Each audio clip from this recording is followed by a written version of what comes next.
कौसल्या सुप्रजा रामपूर्वा सन्ध्या प्रवर्तते उत्तिष्ठ नरशार्दूला कर्तव्यं दैवमाह्निकम् कौसल्या सुप्रजा रामपूर्वा सन्ध्या प्रवर्तते उत्तिष्ठ नरशार्दूला कर्तव्यं दैवमाह्निकम् उत्तिष्ठोत्तिष्ठ गोविन्द उत्तिष्ठ गरुडध्वज उत्तिष्ठ कमलाकान्ता त्रैलोक्यं मङ्गलं कुरु उत्तिष्ठोत्तिष्ठ गोविन्द उत्तिष्ठ गरुडध्वज उत्तिष्ठ कमलाकान्ता त्रैलोक्यं मङ्गलं कुरु मातः समस्त जगतां मधुकैटभारे वक्षो विहारिणि मनोहर दिव्यमूर्ते श्रीस्वामिनि श्रित जनप्रिय दानशीले श्रीवेङ्कटेश दयिते तव सुप्रभातम् तव सुप्रभातमरविन्दलोचने भवतु प्रसन्नमुखचन्द्रमण्डले विरिशङ्करेन्द्रवनिताभिरर्चिते वृषशैलनाथ दयिते दयानिधे अत्यादिसप्तर्षयः समुपास्य सन्ध्याम् आकाशसिन्धुकमलानि मनोहराणि आदाय पादयुगमर्चयितुं प्रपन्नाः शेषाद्रिशेखर विभो तव सुप्रभातम् पञ्चाननाब्ज भव षण्मुख वासवाद्याः त्रैविक्रमादिचरितं विबुधास्तुवन्ति भाषापतिः पठति वासरशुद्धिमारात् शेषाद्रिशेखर विभो तव सुप्रभातम् ईषत्प्रफुल्ल सरसीरुहनारिकेळपूगद्रुमादिसुमनोहर पालिकानाम् आवाति मन्दमनिलः सह दिव्यगन्धैः शेषाद्रिशेखर विभो तव सुप्रभातम् उन्मील्य नेत्रयुगमुत्तम पञ्जरस्थाः पात्रावशिष्ठ कदलीफलपायसानि भुक्त्वा सलीलमधकेलिसुकाः पठन्ति शेषाद्रिशेखर विभो तव सुप्रभातम् तन्त्री प्रकर्ष मधुरस्वनया विपञ्च्या गायत्यनन्तचरितं तव नारदोऽपि भाषा समग्रमसकृत्करचाररम्यम् शेषाद्रिशेखर विभो तव सुप्रभातम् भृङ्गावळी च वकरन्दरसानुविद्ध झङ्कारगीतनिनदैः सह सेवनाय निर्यात्युपान्त सरसी कमलोदरेभ्यः शेषाद्रिशेखर विभो तव सुप्रभातम् योषा गणेन वरदग्नि विमध्यमाने घोषालयेषु दधिमन्थन तीव्र घोषाः रोषात् कलिं विदधते ककुभश्च कुम्भाः शेषाद्रिशेखर विभो तव सुप्रभातम् पद्मे समित्र शतपत्रगताळिवर्गाः हर्तुं श्रियं कुवलयस्य निजाङ्गलक्ष्म्या भेरी निनादमिव बिभ्रति तीव्रनादम् शेषाद्रिशेखर विभो तव सुप्रभातम् श्रीमन्नभीष्टवरदाखिललोकबन्धो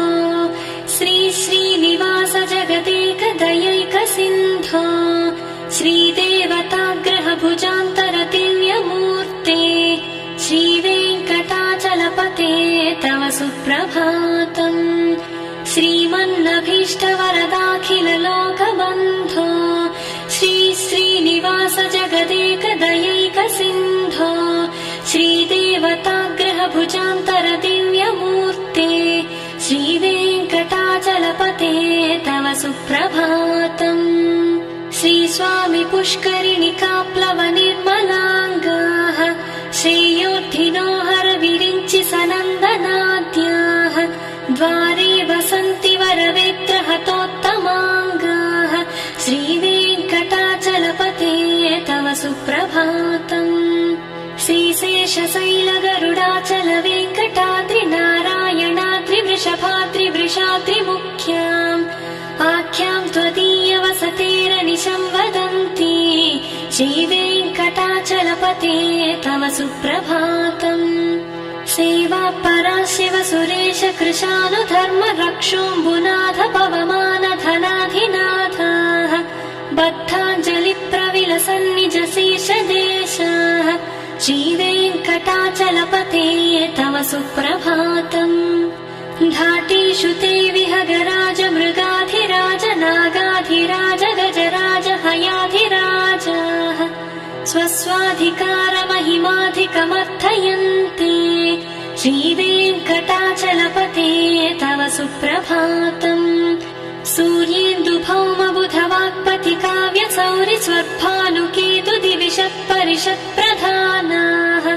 त्वत्ता सदा सचरमावधिदासदासाः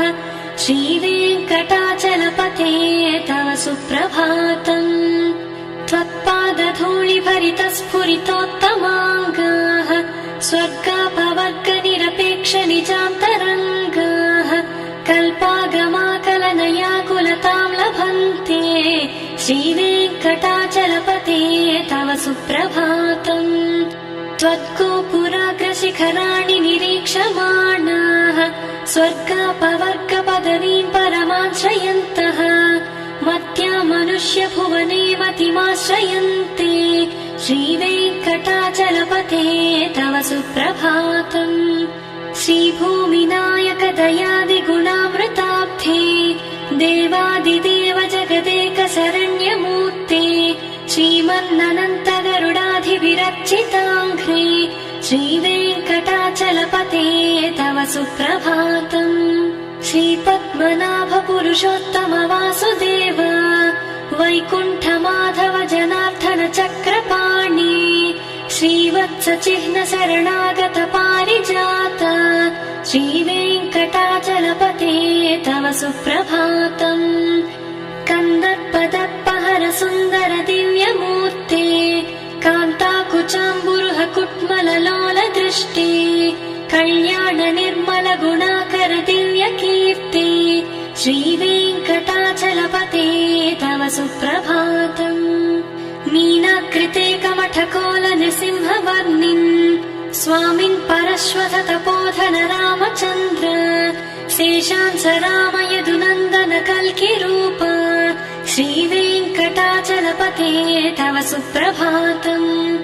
एलालवङ्ग घनसार सुगन्धितीर्थम् दिव्यम् वियत्सरिति हेम घटेषु पूर्णम्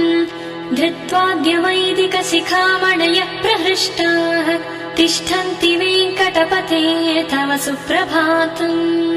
भास्वानुदेति विकचानि सरोरुहाणि सम्पूरयन्ति निनदैः कुभो विहङ्गाः श्रीवैष्णवाः सततमर्थितमङ्गलास्ते धामाश्रयन्ति तव वेङ्कट सुप्रभातम् ब्रह्मादयः सुरवरास महर्षयस्ते सन्तः सनन्दन मुखास्त्वधयोगिवर्याः धामान्तिके तव हि मङ्गलवस्तु हस्ताः श्रीवेङ्कटाचलपते तव सुप्रभातम् लक्ष्मी निवास निरवद्य गुणैक सिन्धो संसार सागर समुत्तरणैक सेतो वेदान्त वेद्य निज वैभव भक्त भोग्या श्रीवेङ्कटाचलपते तव सुप्रभातम् इत्थम् वृषाचलपतेरिह सुप्रभातम् ये मानवाः प्रतिदिनम् पठितुम् प्रवृत्ताः तेषाम् प्रभात समये स्मृतिरङ्गभाजाम् प्रज्ञाम् परार्थ सुलभाम् परमाम् प्रसूते इत्थम् वृषाचलपतेरिह सुप्रभातम् ये मानवाः प्रतिदिनम् पठितुम् प्रवृत्ताः तेषाम् प्रभात समये स्मृतिरङ्गभाजाम् प्रज्ञाम् परार्थ सुलभाम् परमाम् प्रसूते कमलाकुचूचुक कुङ्कुमतो नियतारुणितातुलनीलतनो कमलायतलोचन लोकपते विजयी भव वेङ्कटशैलपते कमलाकुचूचुक कुङ्कुमतो नियतारुणितातुलनीलतनो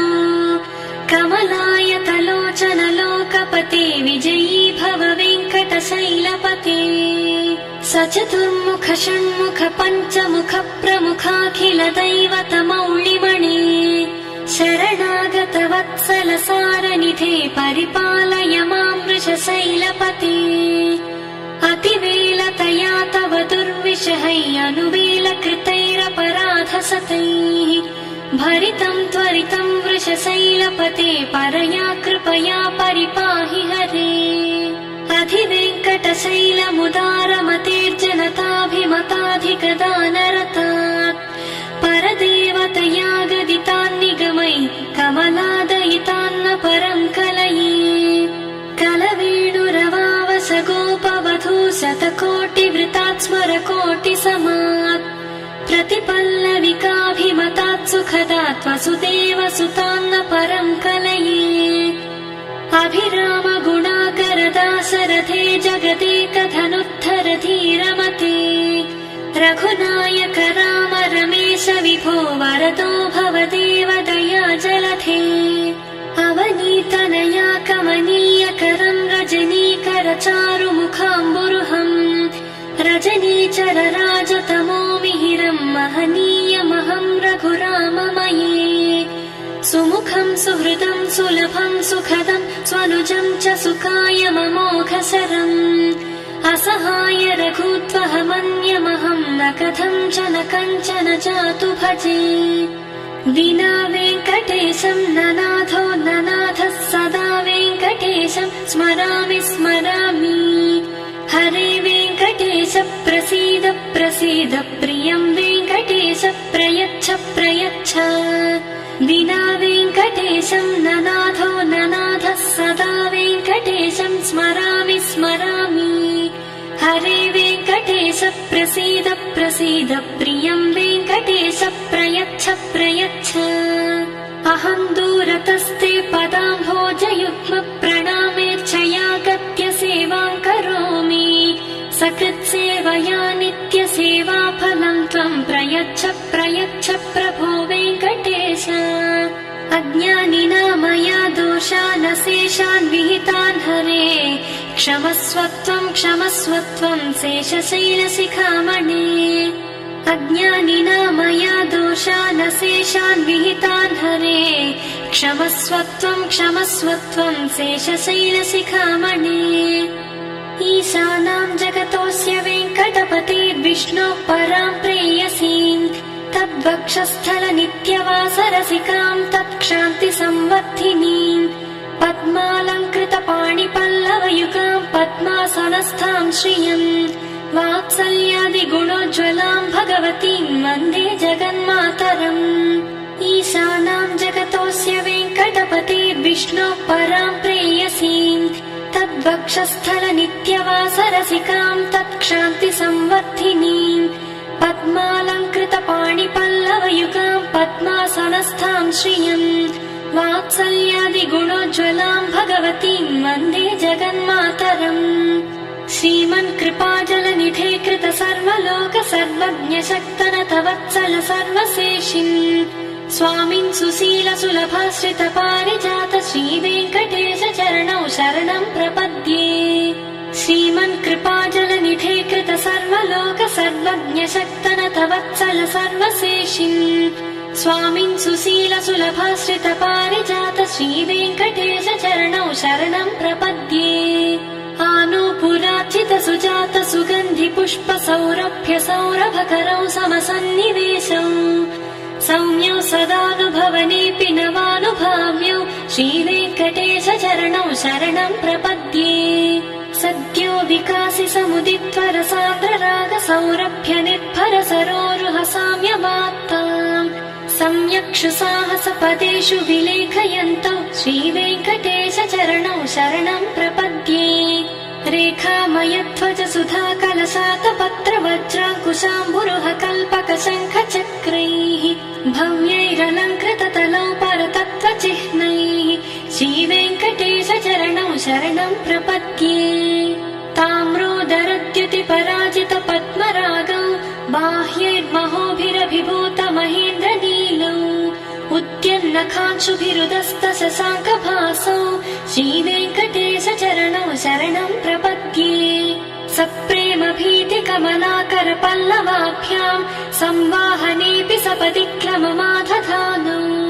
कान्तावाङ्मनस गोचर सौकुमार्यौ श्रीवेङ्कटेश चरणौ शरणं प्रपद्ये लक्ष्मी मही तदनुरूप निजानुभाव नीलादि दिव्य महिषीकर पल्लवानाम् आरुण्य संक्रमणतः किल सान्द्र रागौ श्रीवेङ्कटेश चरणौ शरणं प्रपद्ये नित्यानमद्विधि शिवादि किरीट कोटि प्रत्युक्त दीप्त नवरत्न महः प्ररोहैः नीराजनाविधि मुदारमुपादधानौ श्रीवेङ्कटेश चरणौ शरणं प्रपद्ये विष्णोः पदे परम इत्युदित प्रशंसौ यौ मध्व उत्सैति भोग्यतयाप्युपात्तौ भूयास्तथेति तव पाणितलौ प्रदिष्टौ श्रीवेङ्कटेश चरणौ शरणं प्रपद्ये पार्थाय तत्सदृश सारथिना त्वयैव यौ दर्शितौ स्वचरणौ शरणं व्रजेति भूयोऽपि मह्यमिह तौ करदर्शितौ ते श्रीवेङ्कटेश चरणौ शरणं प्रपद्ये मन्मूर्ध्निकाळ्य फणे विकटाटवीषु श्रीवेङ्कटाद्रिशिखरे शिरसि श्रुतीनाम् चित्तेऽप्यनन्य मनसां सममाहितौ ते श्रीवेङ्कटेश चरणौ शरणं प्रपद्ये अम्लानहृष्यदवनीतलकेन पुष्पौ श्रीवेङ्कटाद्रिशिखराभरणायमानौ आनन्दिताखिल मनोनयनौ तवैतौ श्रीवेङ्कटेश चरणौ शरणं प्रपद्ये प्रायः प्रपन्न जनता प्रथमावगाह्यौ मातुः स्तनाविव शिशोरमृतायमाणौ प्राप्तौ परस्पर तुलामतुलान्तरौ ते श्रीवेङ्कटेश चरणौ शरणं प्रपद्ये सत्त्वोत्तरैः सतत सेव्य पदाम्बुजेन संसारतारकदयात्र दृगञ्जलेन सौम्योपयन्तृमुनिनाममदर्शितौ ते श्रीवेङ्कटेश चरणौ शरणं प्रपद्ये सौम्योपयन्तृमुनिनाममदर्शितौ ते श्रीवेङ्कटेश चरणौ शरणं प्रपद्ये श्रीशश्रिया घटिकया त्वदुपाय भावे प्राप्ये त्वयि स्वयमुपेयतया स्फुरन्त्या नित्याश्रिताय निरवद्य गुणाय तुभ्यं स्यां किङ्करो वृषगिरीश न जातु मह्यम् नित्याश्रिताय निरवद्य गुणाय तुभ्यं स्यां किङ्करो वृषगिरीश न जातु मह्यम् श्रियः कान्ताय कल्याणनिधये निधयेऽर्थिनाम् श्रीवेङ्कटनिवासाय श्रीनिवासाय मङ्गलम् श्रियः कान्ताय कल्याणनिधये निधयेऽर्थिनाम् श्रीवेङ्कटनिवासाय श्रीनिवासाय मङ्गलम् लक्ष्मी सविभ्रमालोक सुभ्रू विभ्रम चक्षुषे चक्षुषे सर्वलोकानां वेङ्कटेशाय मङ्गलम् श्रीवेङ्कटाद्रिशृङ्गाग्रमङ्गलाभरणाङ्घ्रये मङ्गलानां निवासाय श्रीनिवासाय मङ्गलम् सर्वावयव सौन्दर्य सम्पदा सर्वचेतसां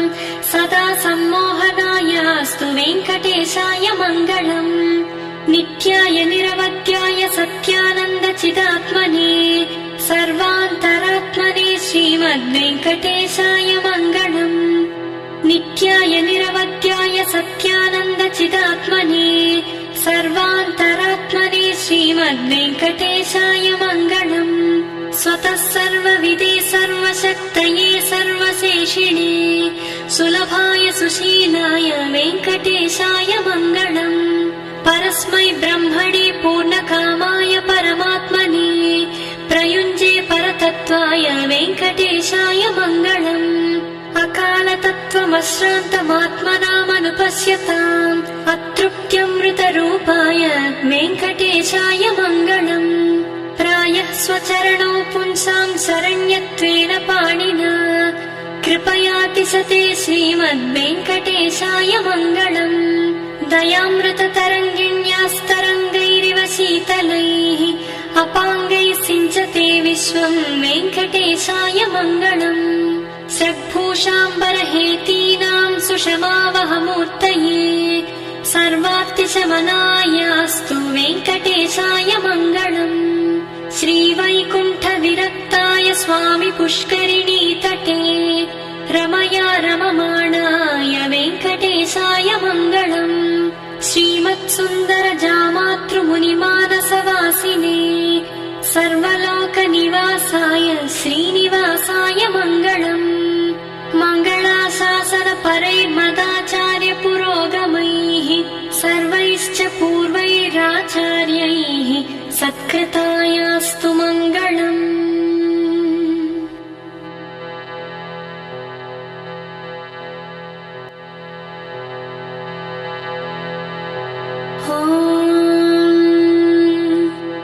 कौसल्या सुप्रजा रामपूर्वा सन्ध्या प्रवर्तते